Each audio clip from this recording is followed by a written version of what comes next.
Hello, everyone. My name is Lesley Pace-Gormley, and I am a user experience researcher for Google Workspace, as well as a mindfulness coach and yoga instructor. And today I am so excited to welcome Sharon Salzberg. Sharon is a world renowned author, speaker, and meditation expert who has been teaching and practicing mindfulness for the past 50 years. She's authored 13 books and hosts a podcast called The Meta Hour, featuring over 100 interviews with top leaders and voices in the meditation and mindfulness movement. You can find her work in publications such as Yoga Journal, Tricycle, Time Magazine, and more.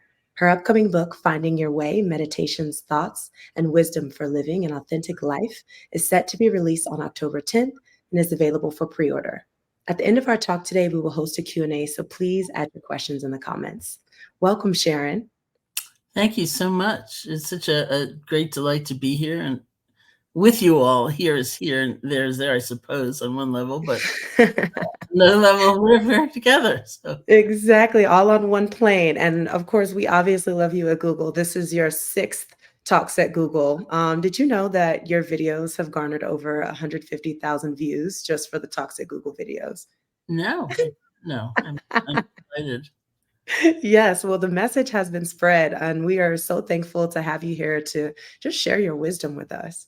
Well, thank you. It is a great delight to be together. And thank you for the title, which is the title of my book, which is coming out. And so I'll talk a little bit about sort of the nature of what those words mean to me, finding your way. Because when I think of way, I think of a path, I think of a journey, I think of movement and change. And that's a whole conversation as well. But the most classic expression of that for me, in terms of the Buddhist tradition, would be the Eightfold Path, or what's known as the middle way. And this was the path that the Buddha expounded as the means to enlightenment. And as one of my meditation teachers once said to me, the Buddha's enlightenment solved the Buddha's problem. Now you solve yours, which was fantastic because I felt the confidence that maybe I could solve the problem of the confusion and the unhappiness that had brought me to India to begin with. So it's not a path that's somehow removed from day-to-day life or impossible or unthinkable. It's right now, whatever we are doing, thinking, planning, creating. And so that's the prominence of the sense of the Eightfold Path. It's something that is a journey. It takes time, takes a degree of patience. It's ups and downs. It's all the travails and joys and wonderment of travel. And it's also a journey that might happen in a moment. Not forever, but in a way that changes things. And then perhaps we have to renew that. But that's okay. So there are those moments, right, in life. Somebody reads us a poem, they show us a piece of article, they play us some music, they tell us something revealing about their experience, or we are in some scary place, we get an uncertain diagnosis or, big changes in some area of life. And it's tough, it can be very difficult, but so much falls away. And our priorities might shift and we might have a sense of priority in a whole different way. There's so many moments where we just shift perspective. We can breathe. We don't know maybe what's ahead, but we feel that sense of possibility, of movement. It's like, hey, right in a moment. Or, you're in a meeting and you have very closed mind to somebody and any other solution that may be presented to a particular problem. And then your mind opens and you listen. It's that feeling. It's just like, oh, okay, let's see what happens instead of I am certain. And so all of that speaks to looking at something like the Eightfold Path as something that is a journey over time, that it takes time and strengthening and effort of the right kind, and starting over and over and over again, usually. And it also yields results. It's like strength training. We just do the practice, and then there are certain qualities that are more immediate in terms of response rather than maybe old habits or something like that. And so, and there's also that moment of like, oh, I can let go of this actually, or oh, now I can breathe. Now I'm here, and something opens, or whatever it might be. And so, I think of a way, finding your way in both senses, that we may be inspired to undertake some kind of practice or discipline that over time gives us a different kind of strength and clarity. And we also might really practice and enjoy practicing just those moments like, oh, okay, here we are. And so, what I tried to do in that book, for example, was present both in some ways with, even though very short pieces, some meditation instruction that if one wants to, one can practice over time. And then what some teachers call short moments many times. How can I sprinkle more awareness, more mindfulness, more love, more compassion into my day, the ordinary day, the same day in terms of pattern or, routine I had yesterday, but now it's today. And how am I in that phone call, on that email, whatever it might be? So the first aspect of, or the first kind of approach to meditation would be that sort of formal movement over time of cultivation, of growth. And meditation, if you look at something like the Eightfold Path, is one of the places that we bring alive if we want to. It's really the development of mindfulness, some concentration, some balance or equanimity, connection, clarity, and so on. And you can do that, of course, in many, many ways. Mindfulness practice as a discipline, or loving kindness practice as a discipline, which we'll talk about in a minute, are ways that are very direct as a kind of cultivation. And there's so many others that one might choose, which would be terrific. But it's some movement to actually dedicate a period of time to the strengthening of certain qualities, like love, like clarity, like connection, and we do whatever process. That period of time, in terms of meditation practice, of a kind of mindfulness practice, is not determined, at least by current neuroscience, to like completely take over our day. If you read somebody like Amishi Jha, who's got a lab at University of Miami, she says 12 minutes a day. And because she's a friend and we tease each other, I said to her, I don't know if it's that healthy to go for the bare minimum. Maybe we could extend it a little bit. But think about that. Were we to, and many of you may already, for sure, have a practice where you think, okay, it's not such a huge time commitment, but it takes a lot of persistence. It takes a lot of understanding, I think, also about what to expect and what not to expect. For all the many times, and there have been many, when I first got back from India, which was 1974, where somebody, being introduced to me as a meditation teacher in those days, they would often like go, oh, I don't quite get it, and more commonly, after all this research and all this time and effort and popularization and everything that's happened, I'd say if somebody were meeting me for the first time and I was introduced as a meditation teacher, a very likely response might be, I tried that once, I failed at it. And then I always question, like, why do you think you failed? We don't think you can fail. And it's usually an expression of some kind of expectation. Well, I couldn't make my mind totally quiet. I couldn't make my thoughts go away. I couldn't move between peace and bliss. I couldn't have only beautiful thoughts, whatever it might be. Couldn't keep anxiety from arising. Couldn't keep sleepiness at bay. And from the perspective of mindfulness, at least classically, it really is not a question of what arises in our experience. It's a question of how we are with what arises in our experience. What's the holding environment? In other words, what is the kind of way created environment within which we may not have control? You can't really demand like you never feel fear or something like that ever.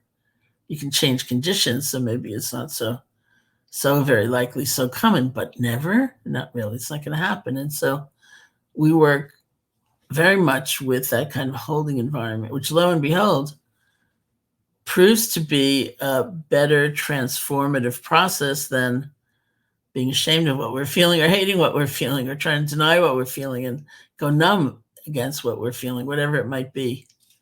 Um, and so that's really what we explore, and we try to explore as a methodology so that people can feel reassured. It doesn't matter that this particular emotion or thought pattern arose. How you were with it is everything. And it will change for a whole variety of different conditions over time. But eventually, some of the things that we take to heart, we don't need to take to heart. And we see that, or that we kind of get involved in some way of feeling this is really me.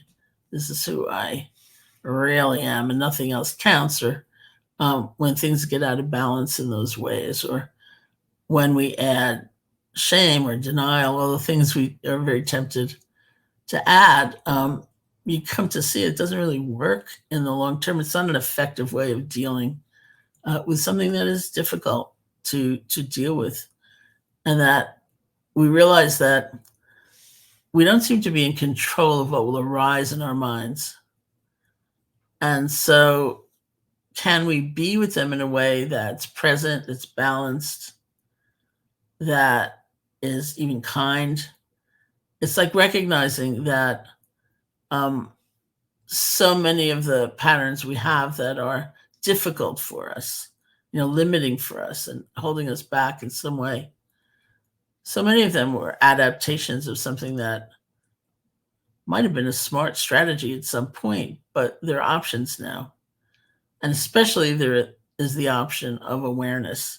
It's realizing that, oh, my awareness can handle whatever is happening if I let it, if I don't jump on top with a whole bunch of other things. And so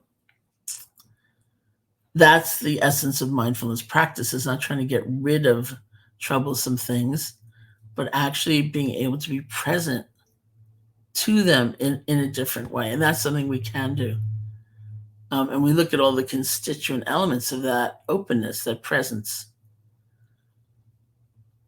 and we can apply it to anything. I was looking down before because when I was teaching quite a lot in the height of the pandemic, quite a lot, apparently I would say certain phrases over and over again. And so people started sending me mugs or cups with those sayings on them. I don't have one in the room, but one of them, kind of along these lines, said, "Something's just hurt.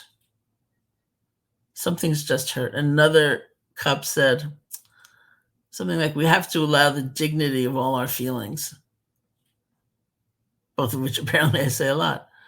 And it seems to be really true that uh, the idea is not to, feel ever more worthless or self-judgmental around the sheer arising of something, but rather to be looking at what we can do. And what we see is that sometimes, even though something's just hurt, on top of that, we can have extra suffering because of the add-ons that we just habitually put on there. This is all it'll ever feel. I'm the only one, all of that. And so the other part of that is that to really open and be present to times of joy and wonder, and they are happening actually. And if not in the natural world, interestingly enough, I'm told that people will tend to feel awe, the quality of awe, most through observing the behavior of other people. I'd always associated it in my mind with, the grandeur of the forest or something like that, or the starry sky. And then for me, I would say, yeah, I think that's actually true. That it is observing people in goodness or in some act, and I think, wow, that it really is, or surviving in some circumstances, that really is awesome. Um, and so all of that kind of practice is about being without adding all this extra stuff. And then there's another kind of practice which I just want to go into because it's really powerful and really fun. And that's more uh, an approach that I would call a stretch. So this is another kind of meditation, which would be in a lot of ways at the center of something like a path, a vision of a path of movement toward change. Um, there are a lot of other elements of the path, but waking up and being aware and being present seems to be really core. And so this whole other range of practices are not so much about being with our experience, whatever it is, in a different way. They're more about having an openness to experience things differently. So if, for example, you're the kind of person who goes home at night and you only think about yourself in terms of the day, in terms of the failures and the difficulties and um, all of that, and so uh, it's almost like saying, what about the rest of the day? Anything else happen during the day? Not to move from something that is truthful to something that is phony, but to move from something that's truthful to something that's truthful, and they get very little airtime, usually. So we're actually coming to a more comprehensive view of things. But it takes intentionality, not force, not coercion, not violence of some kind, but intentionality. So I often think about the example of a gratitude practice, which a lot of people consider kind of sickly sweet or sentimental. And I understand that. My actual experience of doing it is that it's very powerful. And when I ask people like David DeStena, who's a researcher at Northeastern University, and he has written a lot about qualities like compassion or gratitude, and um, and he would say that, yeah, I mean, I know the common idea of gratitude is that it's sort of like you're then grateful for crumbs, and maybe you're existing in very unfair circumstances, but you need to be grateful for the crumbs, and so you don't ever express that conflict or difficulty. And if taken to be that, of course, it would be a big distortion. But I don't see it as that. And asking David, he said, "Yeah, it's like a strengthening quality, because if you're trying to seek change or make a difference, feeling completely depleted, like you have nothing happening within, you don't have any wherewithal, it's going to be so much harder. Whereas to feel that sense of resource and greater confidence because of the gratitude will give you the energy to move on and perhaps seek change or move in that direction, but from a different place." He also said, interestingly enough, that people who experience gratitude often want to pay it forward. They want to do something toward the good, which is awesome, and have an ability to help others rejoice. So it's kind of a beautiful reflection. And it is my experience in all these angles. It's like, I would say that, okay, feeling it's a worthy experiment. It's definitely worth trying. I'm intrigued by it. I discovered it's not that easy because, like, the last thing at night or the first thing when I wake up in the morning, my mind, due to all kinds of conditioning, personal and family and cultural, would tend to go toward what went wrong, what I can complain about. So there was myself not showing up in a certain way, or someone else not showing up for me, or there was always an airline. And always a something, a tech problem, and that's where my mind would go. And I would have to ask myself, like, anything else happened today? Anything good? And laugh. Because it's not unnatural to have that kind of limitation, but after all, it can be so limiting. Like, why not? Instead of only going through the list of our faults and problems one more time, think about the good within us and just see what we open to. That kind of stretch that is intention but not coercion. It's interest and exploring maybe a different angle on things, or a different way of seeing things. Is like the essence of loving kindness meditation and compassion meditation, different techniques that really are more than anything designed to help build that resource. And so they involved a kind of shift. And this lends itself very well, as really does mindfulness practice, to those kind of short moments many times. Just like um, loving kindness meditation is basically the wishing that someone else be happy. And happy doesn't mean superficially happy and as you're like behaving terribly in the world in your eyes, this other person, but wishing that like a deeper kind of happiness, um, whereas one will feel more connected and therefore actions are different. We wish we could be more connected, and we offer ourselves that blessing or that offering. And so um, it's from that place of fullness of being that one can behave better. And so uh, in formal practice, formal meditation practice, we do that through the silent repetition of certain phrases like, may you be safe, may you be happy, as we kind of do this gift giving exercise.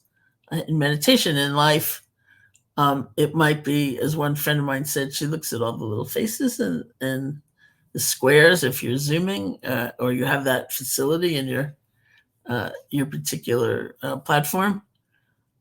And she just thinks, may you be happy, may you be happy, may you be happy, which brings me to Google Meets or other things that I've used it for, and it's the same thing. It's just like um, that quality of love or compassion, loving kindness or compassion, is said to be an emergent property of how we pay attention. Those times you just made certain assumptions about somebody, and then something opens up and you think they're not really like that completely. Or when we look at ourselves, or we only look at the negative, or can we open to the positive, just like with others? How many do we look right through? We objectify in some way. We discount. And then what happens when we kind of look at them instead of through them? So it's not seeing loving kindness as kind of the manipulation of an emotion, for example, but really changing our attention so that we can encompass another angle that's also true and have a much bigger picture. And so both these approaches, a more dedicated, formal approach, the kind of moment by moment approach, and the approach of mindfulness as a meditative tool, approach of loving kindness as a meditative tool, work all beautifully together. And the thing I was just saying, finding your way, is that it's something real. It's not an academic exercise. Actually, it's right in this moment. Can I remember to take a breath in this moment? Can I remember to thank somebody? And it makes all of life a kind of creative medium, which is beautiful. So I'm going to turn things back to Lesley. Thank you so much, Sharon. I think that There were so many gems that we are going to be able to take from that talk and hopefully from our Q&A as well. And so for those who haven't had an opportunity, if you do have questions, please go ahead and drop them in the comments box and hopefully we'll have an opportunity to get to them. But of course, my question first. So you've been teaching and practicing meditation for 50 years now, first going to India in 1970 and then coming back to the US in 74. How do you go about continuing your training and education on the topic? Well, I've had, through many of these years, I've had teachers. I still have a teacher. Many of my teachers have died, but um, I do have a teacher who's younger than I am, so that's a good thing. I have a community which is actively dedicated to these values, and I practice. It was an interesting question for me in the beginning of lockdown because I was in New York City, and the retreat center that I co-founded is in Barre, Massachusetts, and I have a house next door to it. And when I decided to leave New York, which I thought was very temporary, and come back to Massachusetts, it was going to be for 2 weeks till the whole thing was over, and it was all different than that. So I kept asking myself, in the midst of all these thwarted expectations and change and shifts, like, what's still true? Like, what's holding me up? What am I relying on? What can I count on? In a way, it's like, what's home? And I kept coming to my actual meditation practice, which I've been doing for a long time. And the instructions are always kind of simple, and the doing of it is not that easy, but very rewarding. And so it's also easy when you think of a journey to think of like I did that 50 years ago. We're something much more exotic and fantastic, and dismiss the origins of the fundamentals. And I realized I went back in the beginning of my lockdown to the first instruction I ever got, which was sit and feel your breath. And it felt great to be exploring again. That's awesome. So, just in reference to getting back to the foundations of your practice and being able to use that as a source of inspiration in your community and with others to stay connected. That's awesome. And you had mentioned also as well thwarted expectations. I think we are all very familiar with these over the past few years, especially. And it's unfortunate that we've seen a tremendous uptick in anxiety and in attention deficit issues over the past few years as well. Why do you think that is? And what are some ways that we can work to combat that societally? Well, I think the seeds were actually uh, far, it's far longer in terms of when they were planted than just these last really difficult, for many, 3.5 years have been really hard. So I don't want to take away from that, but I was reading about an epidemic of loneliness before the pandemic, Mhm. and then you have the situation of the kind of more enforced isolation and things being broken, family units. And um, I know so many couples who said they either had to separate in the beginning or Yes. move in together, one or the other, because there was no middle ground and sort of exploratory period. And, um, it was very hard. They were very, very hard years for so many people. And yet, that epidemic of loneliness has been around for a long time. And I think about that, like I used to read um, quite a bit ago, about many clinical conditions where social connection seemed to have some kind of healing role. And I think, well, it can't just be a numbers game, right? Like I only have 3 friends, I need 8. It must also be some inner sense of belonging, of connection, of we are part of a greater whole somehow, in some way. And how do you restore that? Seems to me to be the question. And at the same time, I think paying particular attention. I know, um, many young people for whom this last period has been especially difficult. And sometimes, the retreat center is, of course, reopened. And We have intensive silent retreats, and I think I also see the result of people having been so quiet in a way they have not wanted to be in the last Mhm. years, and then coming to a place where they're being silent sometimes doesn't work. You have to sort of feel what would be a more healing environment for you right now in a certain time. But um, I think we all should be paying attention to this. Absolutely. And you kind of brought up the concept of that hesitancy potentially from somebody who may not feel the practice has been impactful. And even in your talk, you discussed, well, I tried it, it failed. I'm no longer interested. We have a question from Victoria. She said, thank you for being here. How might you suggest we handle conversations with others who could seemingly benefit from these practices, but may not seem open to it? They can see the benefit, did you say? Or, So it's someone who could probably benefit from it, but is hesitant or apprehensive. well, there are many. So, Yes. and of course, you would never want to be in a position of proselytizing, but there's a certain. I mean, the best thing usually is to just talk about your own experience and not have that kind of expectation that this is going to be persuasive, because you never know. One of the things I learned, kind of earlier in my life, well, we opened this retreat center, the Insight Meditation Society, in 1976. And for the first month, we received 2 letters that were addressed kind of strangely. The first, instead of being addressed to the Insight Meditation Society, was addressed to the Instant Meditation Society. And Mhm. really laugh at that, because that was really such a conditioning. Like, it has to happen instantly, or it's not valid.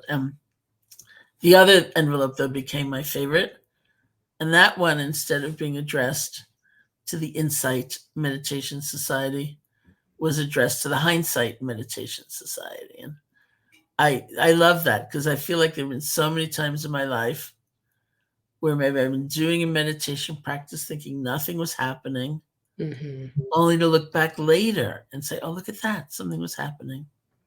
Just as there's so many times one gives a gift, you give somebody a book or something like that, and they may seem pretty indifferent to it. And it's happened so many times to me that someone's come back even years later and said, gave me that book. And I can't honestly say it had much of an impact, but now these circumstances in my life have changed, or this wonderful thing is happening, or this really scary thing is happening. And I picked up the book and it was perfect. And so you think how impatient one can be at the moment of giving the book, or you just say, I'm acting from the best motive that I can, and it's more freely given gift. And it's sort of like that. Otherwise there's too much expectation. Like, you might talk about your own experience, and that's enough. And it may not bear fruit in the way you would like, but that doesn't mean nothing is ever going to happen. Right. So I think it's also removing those expectations of how others may react and just offering the gift and seeing what comes of it. That's awesome. And so, as someone who has written 13 books in your life, I'm sure you've had the opportunity to give out a good many. What is your writing process like, and how do you incorporate mindfulness into your journey as an author? Um, there's a response then on lots of different levels.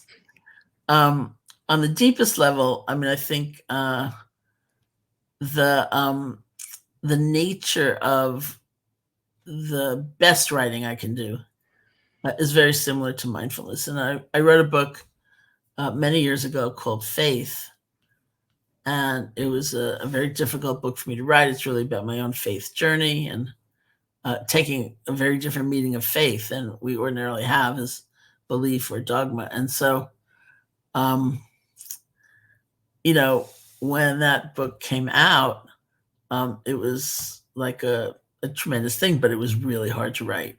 It took me a long time. The process was difficult. And one time I consulted this writing coach named Susan Griffin, who's a fabulous writer. Mm. Um, and she said to me two things that were critically important. So one was, you have to stop thinking of yourself as the person who's writing this book and think of yourself as the first person who gets to read this book.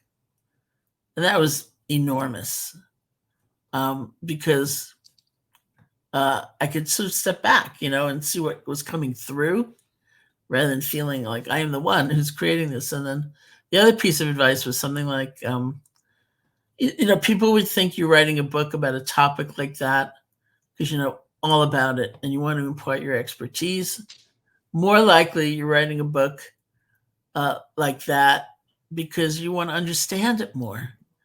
And the writing process and talking to all these people and trying to go deeper into it, that's part of understanding it yourself. And that was a huge relief because, um, before, especially topics like I tend to write about, love, faith, wisdom, insight, balance, um, it can be really like both intimidating, like I want to, how can I possibly write about this, or get too sickly sweet. It's like too elevated, and you just want to like damp it down, A little too woo woo. it's way too woo woo, and like and especially with that, uh, there's a process going that deep really helps me instead of just kind of, oh, it has to be perfect and, I have to make it even more fancy to make it look better. And it's just like, get down, and Yes. so in that deepest level, I'd say they're very, very similar. And then there's also just the craft of doing it. The thing I learned, which is so hard, is uh, do not edit, just write, like get it out. You're gonna write it out. And I'd also say in terms of meditation practice, I don't sit down formally to think, how am I gonna work through this thing? But I'd say my greatest weakness is probably structure, which is why a book like this is really nice because it's just like lots of little pieces that are illustrated and they form a whole, but it doesn't have to have that precise through line. So thank you for that suggestion. And the the biggest flaw, maybe if you call it a flaw, is for me a structure. Like the common comment I would get is, "How'd you go from here to there?" And I think, I don't know, I just went, and if I were trying to figure out how do I go from here to there, the two times I get the biggest insight is when I first wake up in the morning because the sensor has not woken up yet, Right. when I'm meditating. Not because I'm sitting down thinking, how do I go from here to there? I'm just meditating. But in the space or spaciousness that gets created, often there's an insight or an intuition about doing something. So they kind of connect in that way as well. Okay. So I think what I'm hearing is that in total, you do have a lot of compassion for yourself as the writer. And there is an empathetic practice that's developed as you go through this journey by not only stepping into the shoes of the author, but also sitting in the space of the reader. Yeah. And so we have another question from the audience from Sandeep. And he mentions self compassion at times is a steeper hurdle than compassion for others. Have you experienced this and what helped you? Yes, I've experienced it. And as you might know, I really, of those kinds of practices, I talked about mindfulness and loving kindness. I've really leaned into a lot the loving kindness practice, and I would say that that helped me. So traditionally, I went to Burma in 1985 for 3 months to do a kind of immersion retreat in loving kindness practice. And to my surprise, even traditionally, you begin with the offering of loving kindness to yourself. Mhm. Um, because I had more of a notion of like self abnegation or denial, and then find love through others. And for many people, they do find love through others at first, but it tends to remain incomplete unless there's a balance, and that's hard to come by. But you actually start yourself in that practice, and I thought, oh, look at that. There's something about um, it's okay, that what you're doing is not kind of personal in the sense of self cherishing, like I am so great. Um, but it's understanding how growth happens, how learning happens, the cherishing one can do. And we kind of know that because it is the way, as you say, we would talk to a friend. Those are some of course, the self compassion exercises where you imagine you're sitting next to you in the other chair, and you talk to yourself as though you are talking to a friend. But short of that, I feel like the changes I have gone through, really came through my basic loving kindness meditation, which included myself, but not only myself. And so um, there are lots of ways. I think, in a way, you've probably done the hardest part already, because what's difficult is believing that it's worth it. You know, talk about something that sounds woo woo. Yes. And I've taught in so many places where I talk about self compassion, and somebody raises their hand and talks about laziness or being too, Mm. wishy washy about things, not even really caring. And I don't see it that way at all. And I'm not a scientist, but I believe the research is really showing that self compassion is a very powerful and effective engine for seeking change, or developing a new habit, or understanding something more deeply. And I can see, even if you take meditation practice, simple exercise where I started, like sit down and feel your breath. Just feel the flow of your in and out breath, which many of you, I'm sure, are very familiar with. And how easy it would be, because unlike my expectations that it would be like 800 breaths or 900 breaths before my mind wandered, it was like one breath. Right. And I also recall as I was reading through your text, it was area on self-compassion, and it was referencing I guess, a compassion project done at Emory University with students who were in the foster care system. Yeah.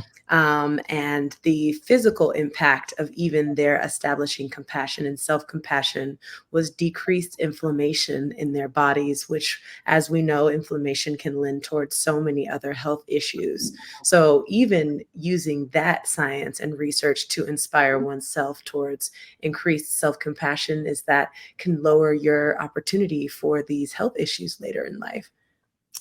And if anybody feels somewhat inarticulate about their emotions, that study was done with teenagers. And as I recall it, they did a lot of biological markers, like stress hormones, Hmm. and and there were radical changes that were being shown even before the teenagers had the self knowledge of it. I feel better. I don't get so caught up in things. I can bounce back soon, or whatever it was. That was much later in the process. So their body was already changed or changing. Yes, so Sandeep, I think the moniker here is that it can extend your life possibly if you continue to implement self-compassion.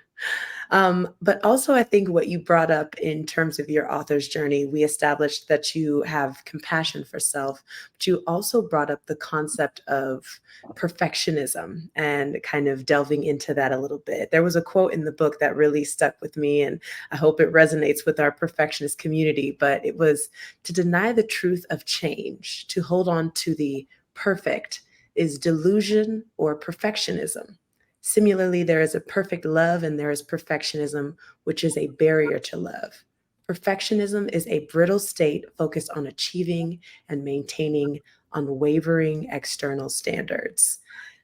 That was very interesting to me because it aligned perfectionism with delusion. And so, what are some methods that our perfectionist community can use to break out of that delusion and find more loving kindness for themselves and for others? Well, first of all, in terms of perfectionism, whose external standards? And that's part of the delusion, is like we've just assumed, like, when I I tell the story about being in Washington, D.C., in the area with all the concentration of cherry trees, which are all blossoming at once. And it's cherry blossom season. And I was having a fine time there once with these beautiful, delicate blossoms when my friend said, "Oh no, it's past the peak." And I thought, "Oh no, I'm having a bad experience. This isn't good enough. This is not the peak." Right? So whose standards? Hmm. That's a good thing to question. Um, Yes. and a lot of what I think these questions lead to is where we would start would be mindfulness of the body, because if you practice that in your formal period, let's say, and then you can practice it at work or whatever it might be for a moment here and there, and then you get used to it. And so when something happens that's not quite in line with things that you would want, then your body actually tightens, and you can feel that, Hmm. and that becomes your signal. So we use mindfulness of the body and then emotions and so on. Wonderful. And I'll close out with one of the first quotes that caught my eye in the book was, of course, from one of my favorite revolutionary writers, Bell Hooks. And the quote you referenced was, "The light of love is always in us, no matter how cold the flame. It is always present, waiting for the spark to ignite, waiting for the heart to awaken." So, in moments where you may feel downtrodden or in duress, how do you tap into that light of love and find new energy to carry on? That's what I meant by you can do it with one breath. You just remember, Mm. because you have experienced it, you learn to trust it, and you realize I can access that. Wonderful, Sharon. Thank you so much for joining us today for your sixth Talks at Google.